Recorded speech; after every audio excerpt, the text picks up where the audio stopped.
njia ambayo tunataka kuonyesha watu wetu ni kwamba tusipoteze, watoto wetu wasipoteze heshima kwa njia ya siasa. Kutafuta kiti sio kutukana mama yako ama baba yako ama ndugu yako mkubwa.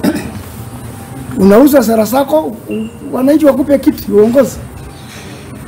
Kujua kuandika media sio daraja ya kwenda juu ati utukane kila mtu. Tunataka kuonyesha hawa mila yetu tangu zamani ni heshima. Maathai tangu dunia iundwe walikuwa na viongozi na kulikuwa na njia ya kutafuta uongozi bila matusi, bila haramu, bila tashwishi nyingine yoyote. Kwa majina naitwa Richard Pape Oloitip. Kuna furaha kubwa sana siku ya leo kwa kuchaguliwa kama chairman wa Kajiado County Council of Elders, chairman wao. Tunataka kusema kuwa hii Council of Elders iheshimiwe. Kwa sababu inaheshimiwa na serikali iliyoko sasa na itaheshimiwa na serikali itakayokuja na serikali nyingine itakayofuata hiyo.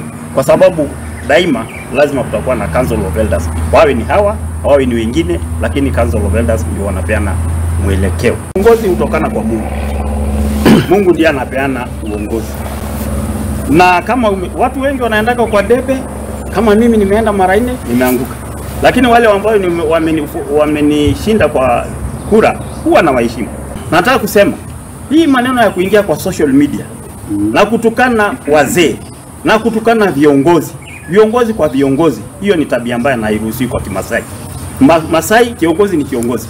State House Controller ni kiongozi. Wale lengu ni kiongozi. Senator wetu ni kiongozi. Women rep wetu ni kiongozi. MCS ni viongozi. Wapewe heshima yao.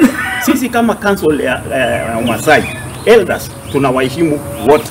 Na hatutaki watu wadogo waanze kudharau viongozi ambao walichaguliwa kikatiba.